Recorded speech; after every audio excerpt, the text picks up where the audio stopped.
ඊළඟ කතා කරන්නේ අධ්‍යයන පොදු සහතික පත්‍ර සාමාන්‍ය පෙළ විභාගයේ 2015 ප්‍රශ්න පත්‍රයේ දෙවෙනි කොටස. දෙවෙනි කොටස තමයි අපි දැන් කතා කරන්න යන්නේ. මේකෙත් අපිට ප්‍රශ්න පළවෙනි එකේදී අපිට තියෙනවා අනිවාර්ය ප්‍රශ්නයක්. කෙටි ප්‍රශ්න 10කින් සමන්විත අනිවාර්ය ප්‍රශ්නයක් තියෙනවා. ඒක අනිවාර්යෙන් කරන්න ඕනි. ඊළඟට තියෙනවා අපිට ව්‍යාපාර අධ්‍යයනය කොටසෙන් ප්‍රශ්න 3ක් තියෙනවා. ඒකෙන් ප්‍රශ්න 2ක් තෝරගන්න පුළුවන්. ඊට පස්සේ ගිණුම් කරන අධ්‍යයනයේ ප්‍රශ්න 3ක් තියෙනවා. ඒකෙන් ප්‍රශ්න 2ක් තෝරගන්න පුළුවන්. අපි එනම් මුලින්ම පළවෙනි ප්‍රශ්නේ අනිවාර්ය ප්‍රශ්නේ බලමු. මොකද්ද කියලා තියෙන්නේ කියලා.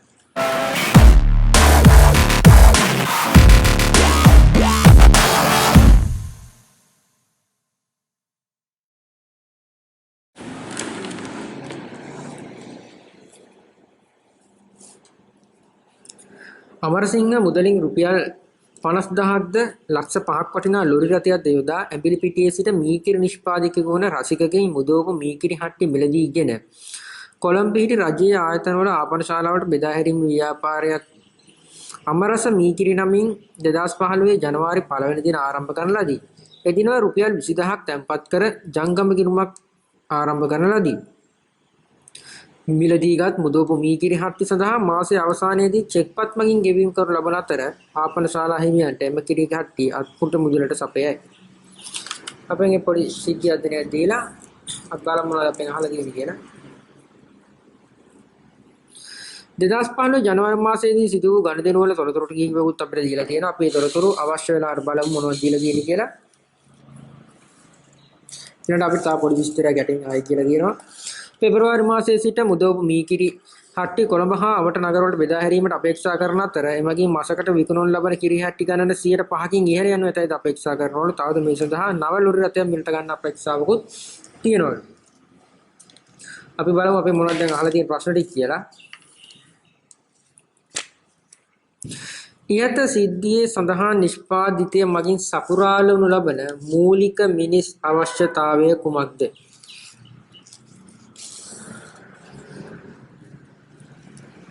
මූලික මිනිස් අවශ්‍යතාවය කුමක්ද කියලා තමයි අපෙන් අහන්නේ. මම මෙතෙන් ලියන්න 2015 O level ප්‍රශ්නාංක 1 උත්තරේ රෝමිලක්කන් 1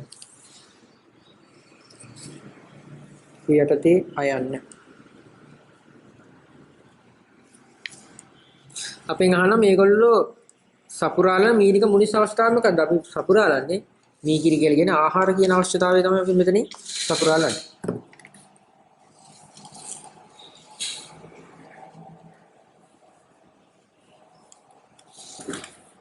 ආහාර කියන අවශ්‍යතාවය. ඊට අපෙන් අහනවා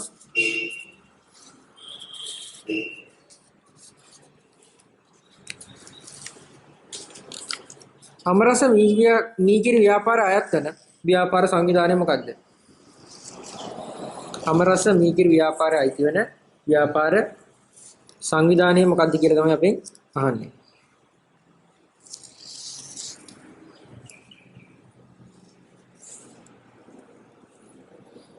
කේවල ස්වාමි දෙව නැත්තම් තනි පුද්ගල කේවල ස්වාමි ව්‍යාපාරයකි.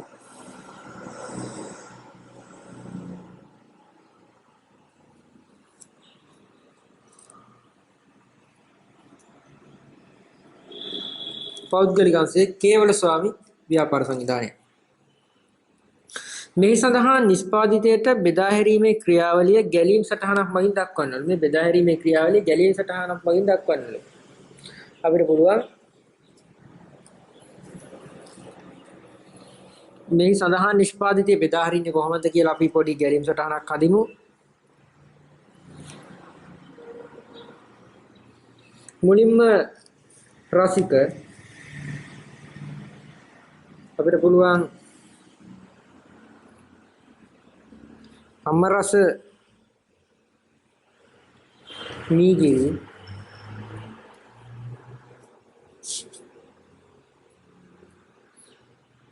ආපනශාලා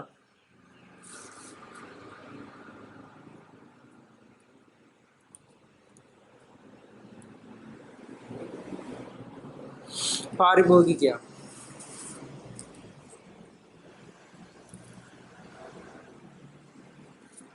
රසික අමරස මීකිරි ආපනශාලා පාරිභෝගිකයා තමයි ගැලීම් සටහන. මේ සඳහන් තුන්වෙනි කොටස මෙම ව්‍යාපාරය සඳහා ලබාගත යුතු යයි ඔබ යෝජනා කරන රක්ෂණ ඔප්පුවක නමක් ලියන්නද. අපිට පුළුවන් මේ ව්‍යාපාරයට ගන්න පුළුවන් යෝජනා කරන රක්ෂණ ඔප්පු කීපයක් තියෙනවා. අපිට පුළුවන් මෝටර රථ රාහන රක්ෂණ ඔප්පුවක් ගන්න පුළුවන්, මාර්ගස්ත මුදල් රක්ෂණයක් ගන්න පුළුවන්, මහජන වගකීම් රක්ෂණයක් ගන්න පුළුවන්, මාර්ගස්ත භාණ්ඩ රක්ෂණයක් ගන්න පුළුවන්, සෞඛ්‍ය රක්ෂණයක් ගන්න පුළුවන්, සේවක වගකීම් රක්ෂණයක් ගන්න පුළුවන්. ඒ වගේ රක්ෂණ වර්ග කීපයක් අපිට පුළුවන් මෙතනින් ගන්න. අපි කීපයක් ලියමු.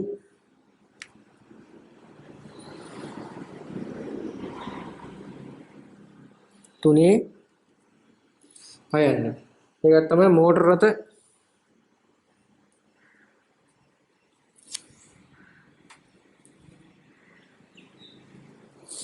වාහන රක්ෂණයක් අපිට ගන්න පුළුවන්. මෝටර රථ වාහන රක්ෂණයක් අපිට ගන්න පුළුවන්.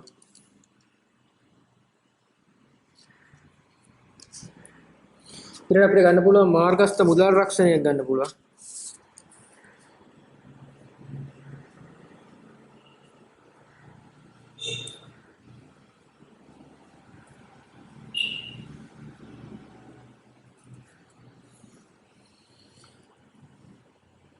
අපිට තව ගන්න පුළුවන් මහජන වගකීම් රක්ෂණයක් ගන්න පුළුවන්.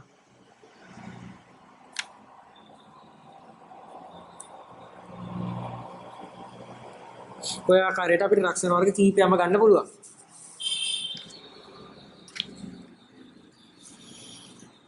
ඊළඟට ජංගම ගිණුම් මගින් ජංගම ගිණුමකට ලැබෙන ලබාගත හැකි මෙම සිද්ධිය සඳහන් වන වාසියක් ලියන්න. චෙක්පත් මගින් මුදල් ගෙවන්න පුළුවන්. චෙක්පත් මගින් ගණිතුණු කරන්න පුළුවන්. චෙක්පත් මගින් මුදල් ගෙවීම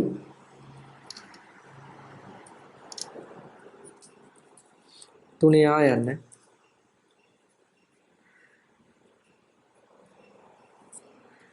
චෙක්පත් මගින්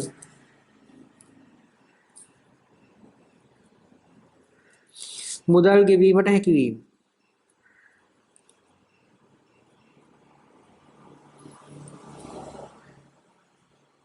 චෙක්පත් මගින් මුදල් ගෙවීමට හැකියවීම.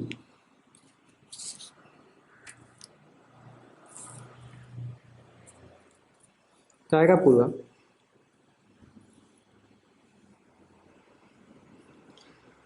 චෙක්පත් මගින්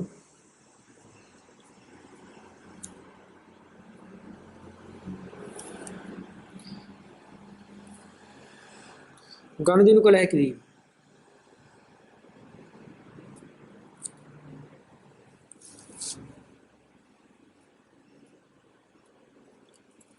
චෙක්පත් මගින් ගනුදෙනු කළ හැකියවීම. ඊළඟට බලමු අපිට මොනවද තියෙන්නේ කියලා.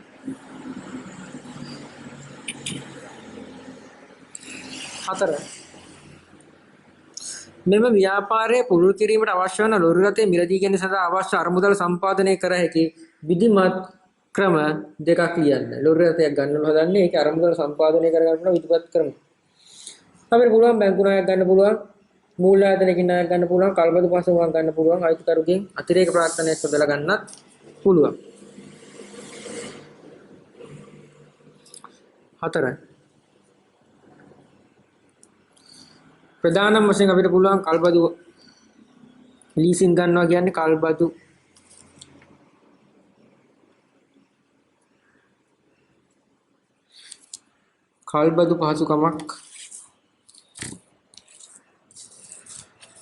පහසුකමක් ලබා ගන්න පුළුවන්.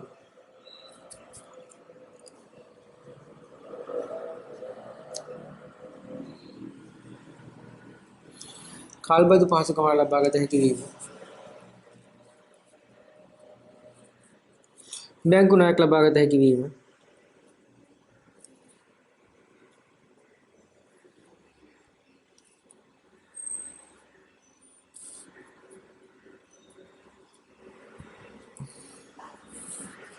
බැංකු ණයක් ලබාගත හැකි වීම.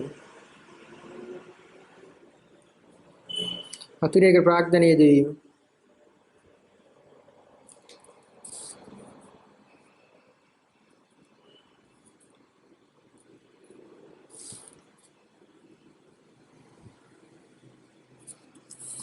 අතිරේක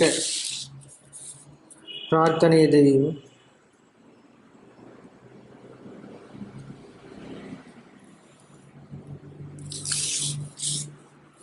ඊළඟට අපි ගන්නවා පෙබරවාරි මාසයේ අපේක්ෂිත විකුණුම් මේකක් ගන්න කොපමණද? පෙබරවාරි මාසයේ අපේක්ෂිත විකුණුම් ආදායම කොපමණද?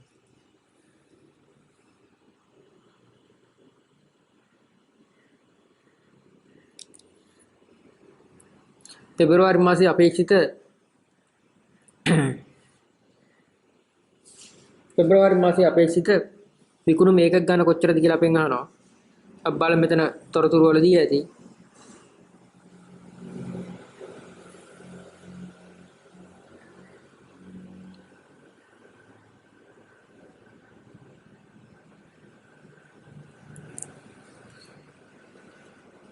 මාසයේ මුදෝප කිරිහැට්ටියේ ගැනුම් මිල දීලා තියෙනවා. ගැනුම් කිරිහැට්ටි 20000ක් අරන් තියෙනවා. අපිට පුළුවන් ඒක හදන්න පෙබරවාරි මාසයේදී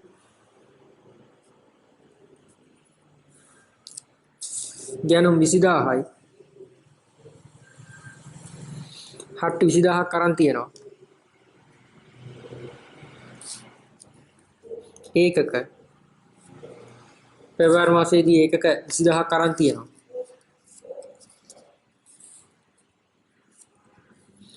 එතකොට 105ක වැඩිවීමක් අපේක්ෂා කරනවා.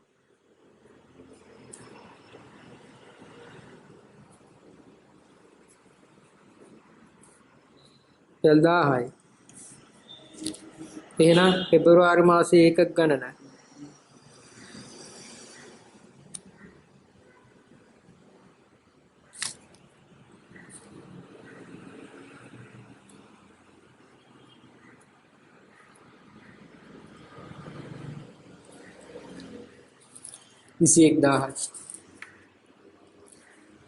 පෙබරවාරි මාසයේ ඒකක ගණන 21000යි. පෙබරවාරි මාසයේ අපේක්ෂිත විකුණුම් ආදායම කීයද අහනවා. අපිට පුළුවන් 21000 ඒකක මිල රුපියල් 30යි. විකුණුම් මිල 30යි.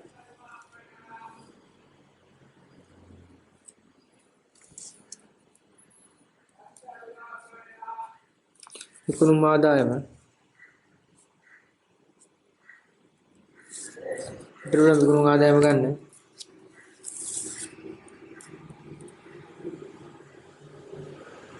21000 වැඩි කරනවා 30න්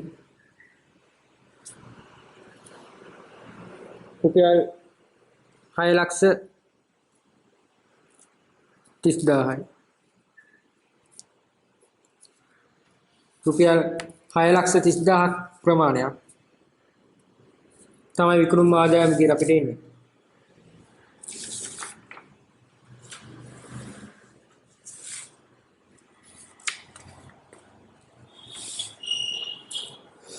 හයිර ප්‍රශ්න බලමු. ව්‍යාපාරයේ එක දිනට මේ ව්‍යාපාරයේ ප්‍රාග්ධන යෙදීම් ගිණුම්ගත කිරීමට අදාළ දිට්ඨි සටහන් ලියන්නලු අපිට. ජනවාරි 1 වෙනිදා ව්‍යාපාරයේ ප්‍රාග්ධන යෙදීම ගිණුම්ගත කිරීමට අදාළ දිට්ඨි සටහන් අපිට ලියන්නලු. අපිට පුළුවන් මෙහෙම ලියන්න.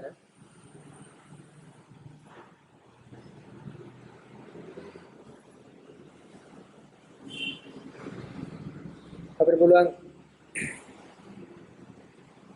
ඒ කොටස ලියන්න. මුදල් ගිණුම කර 50000යි මෝටර රථ එහෙම නැත්නම් ලොරි රථ ගිණුම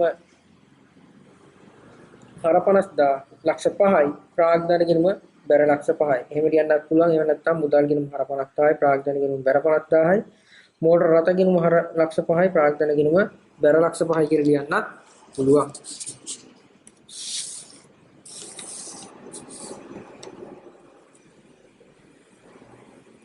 අපි ඒක පැහැදිලිව මෙහෙම ලියමු.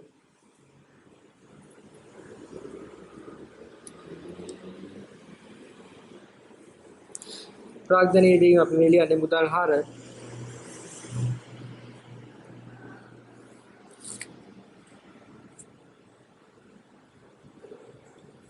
50000යි.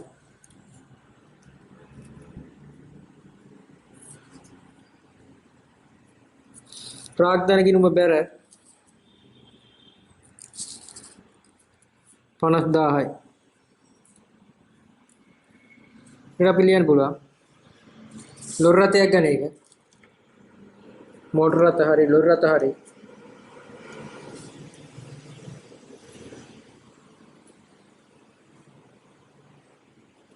लोरी रथ गिनुම හර ලක්ෂ 5යි लोरी रथ गिනුම හර ලක්ෂ 5යි ප්‍රාග්ධන गिනුම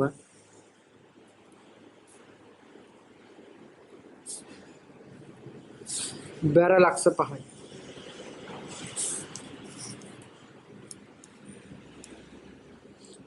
ප්‍රාග්ධන गिනුම බැර ලක්ෂ 5යි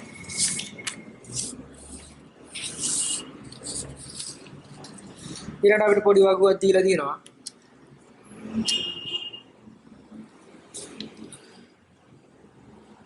මෙම සිද්ධියේ සඳහන් ජංගම ගිණුම් ආශ්‍රිත ගනුදෙනු දෙකක් ලියන්න. ගනුදෙනු ගිණුම් ගත කිරීමට අදාළ මූලාශ්‍ර ලේඛන ලියන්න. පොඩි ආකෘතියක් මේ දීලා තියෙන විදිහට භාවිත කරන්න. අපි ආකෘතියක් හදාගමු.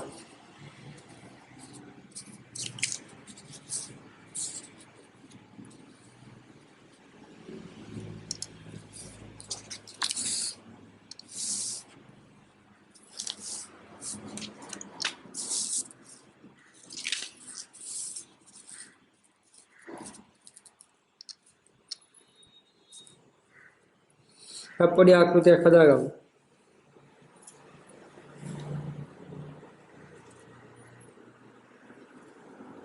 හත්වෙනි කොටසට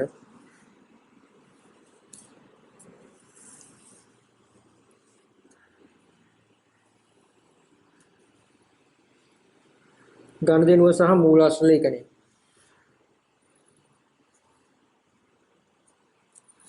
ගනුදෙනුව මූලාශ්‍ර ලේඛනය.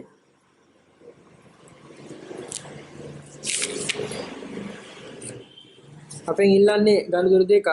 ඒකට අදාළ මූලාශ්‍ර ලේඛන. රුපියල් 20000ක් වටිනා ජංගම ගිණුම රුපියල් 20000ක් ජංගම ගිණුමේ තැන්පත් කිරීමක් වෘත්ති ගනුදෙනුවක් වුණා. අපි ඒක ලියමු.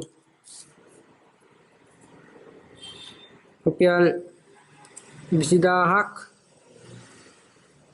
ජංගම ගිණුමේ රුපියල් 20000ක් ජංගම ගිණුමේ තැන්පත් කිරීම. අපිට පුළුවන් ඒකට අදාළ මූලාශ්‍ර ලේඛනය මුදල් තැන්පතු පත. ඒකේ මූලාශ්‍ර ලේඛනය තමයි මුදල් තැන්පතු පත. ඊළඟට අපිට පුළුවන් රසිකට ලක්ෂ 4ක චෙක් පතක් නිකුත් කිරීම.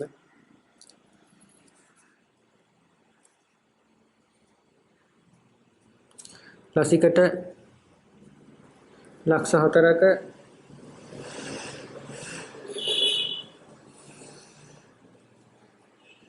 රසිකට ලක්ෂ 4ක චෙක් පතක් නිකුත් කිරීම.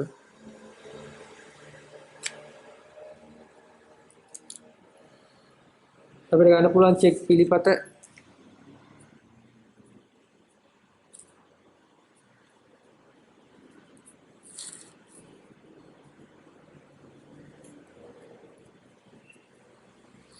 ගෙවීම් වවුචර්.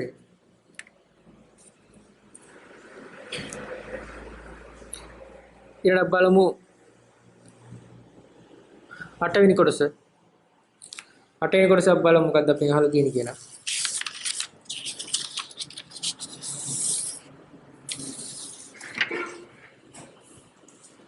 මෙම සිද්ධිය සඳහන් අයබාර වියදමක් අගයන් සහිතව දක්වන්න.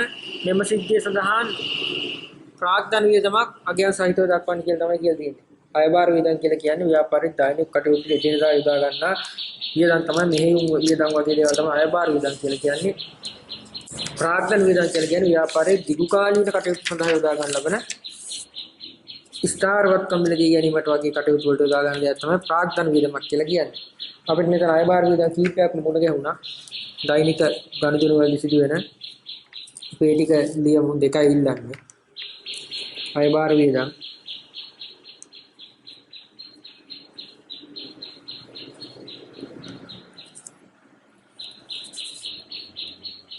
සාමාන්‍යයෙන් අයබාර වියදම් ඔය ගැනුම් වගේ එකක් ගන්න පුළුවන් අපිට. අයබාර වියදමක් ගැනුම් රුපියල් ලක්ෂ 4ක් ගැනුම් තිබුණා. ඊට පස්සේ වැටුප් ගෙව්වා කියලා තියෙනවා. ඒකත් දාන්න පුළුවන් වැටුප් රුපියල් 25000යි.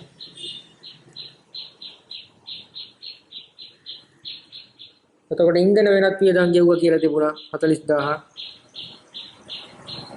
ඉන්ධන හා වෙනත් වියදම්.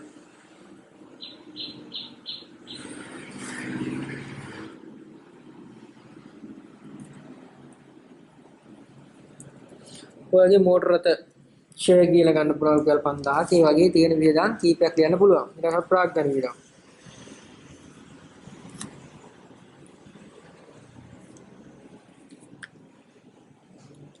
ලොර් රථයක් රුපියල් ලක්ෂ 5කට ලොර් රථයෙන් මිලදී ගැනීම.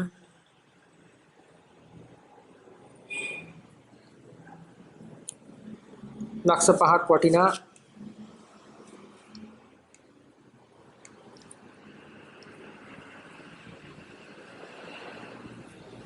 ලොරි රථයක් මිලට ගැනීම. ලක්ෂ 5ක ලොරියක් මිලට ගත්තා කියන එක අපිට පුළුවන් යොදා ගන්න. තා පුළුවන් ඔය බහලුම් මිලදී ගත්තා කියලා තියෙන රුපියල් 20000ක. කාණි අපිට විස්තර දීලා තියෙනවා බහලුම්. මෙයාගේ දේවල් ස්ථාරවත් ගන්න නැති විකුණන්න මේ ගන්න. ඒකින් තමයි මෙයා ප්‍රාග්ධන වියදමක් විදිහට අපි ගන්නවා. බහලුම් මිලදී ගැනීම රුපියල් 20000යි.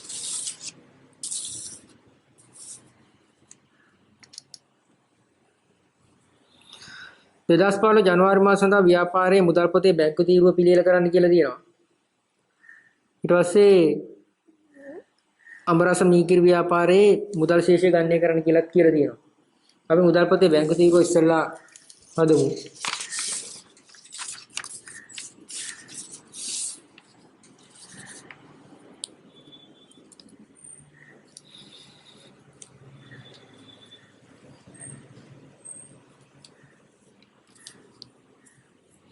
මුදල් පොතේ බැංකු තීරුව මෙහෙම ගන්නවා.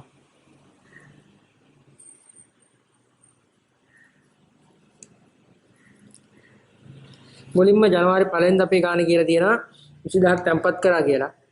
අපි එන දිනේ දාලා මුදල් තැන්පතු රුපියල් 20000යි කියලා ලියන්න.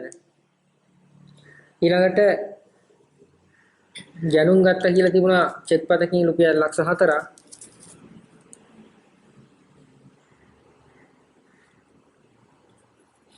ගැනුම් චෙක් පතකින් ගත්තේ. එහෙනම් බැර කරන්න.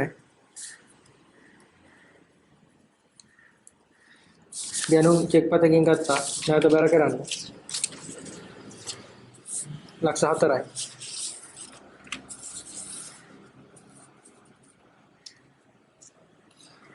ඊට පස්සේ නැවත කියලා තියෙනවා ලක්ෂ 5ක මුදල් තැන්පතුවක් තැන්පත් වුණා කියලා. ආයිත් අපි දානවා හර කරනවා මුදල් තැන්පතු.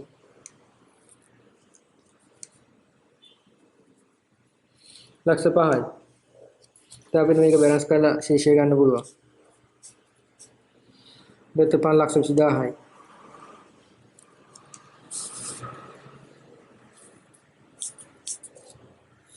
මෙතනත් 5,20,000යි. ඒතර අපිට ශේෂයක් එනවා 1,20,000.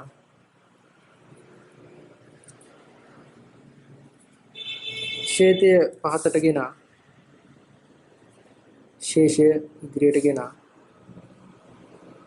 1,20,000යි. ඒ තමයි මුදල් පොතේ බැංකු තීරුව තමයි මේ අපි හදලා තියෙන්නේ. මුදල් තැන්පතු 20000යි ලක්ෂ 5යි ගැනුම් ලක්ෂ 4යි. අතර ශේෂය වෙනවා 1,20,000.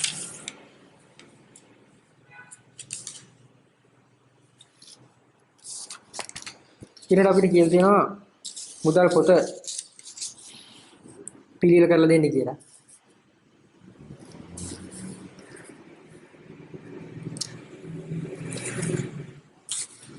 අපේ කියලා තියෙන්නේ මෙතන අපිට මුලින් කියලා දෙනවා. අභ්‍යන්තර තීරුව එක හරි පීඩියල් කරා ඊට පස්සේ කියලා තියෙනවා ව්‍යාපාරේ මුදල් ශේෂය අපිට ගණනය කරලා දෙන්න කියලා. අපි බලමු මුදල් ශේෂය කොහොමද ගණනය කරන්නේ කියලා. ඒකට පොඩි මුදල් පොතක් හරි පොඩි ප්‍රකාශයක් හරි පිළියෙල කරගත්තාම ලේසි. අපිට පුළුවන් මේක ගිණුමක් විදිහට ගන්නත් පුළුවන්. එහෙම නැත්නම් පොඩි ප්‍රකාශයක් විදිහට ගන්නත් පුළුවන්. මුදල් ගිණුමක් ගහලා ගමු.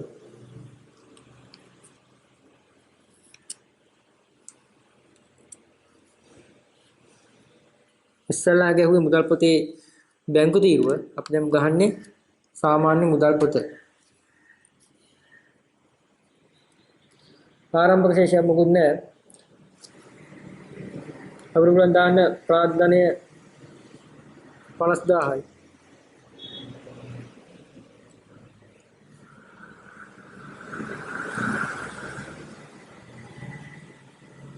ප්‍රාග්ධනය 50000 දාන්න පුළුවන්.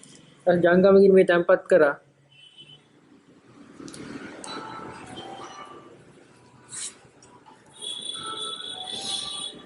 ජංගම ගිණුමේ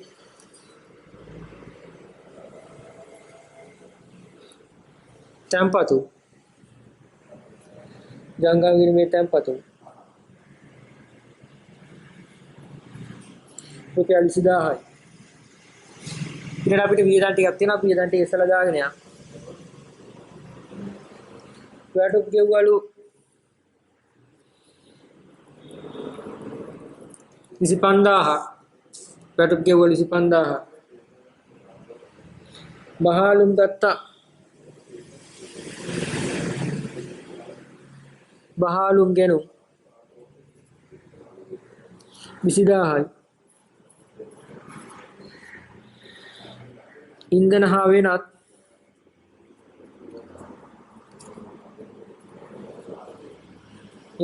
වෙනත් වියදම් 40000යි. ආයි ජංගම ගිණුමේ තැන්පත් කර ලක්ෂ 5ක්.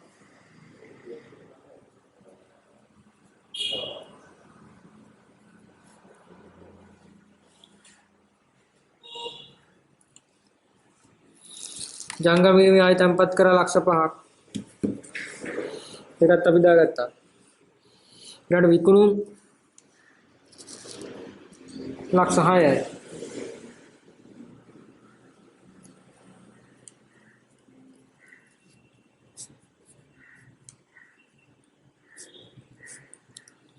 අපිට පුළුවන් බැලන්ස් එක ගන්න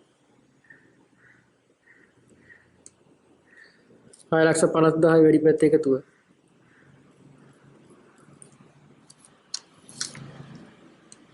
මේ පැත්තට තියෙන 6,50,000.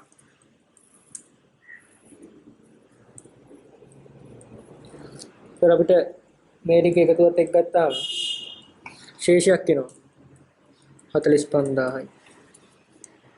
දාන්න පුළුවන් මෙතනින් ශේෂය පාගේ 45,000යි. ශේෂයේ ඊගේ 45,000යි.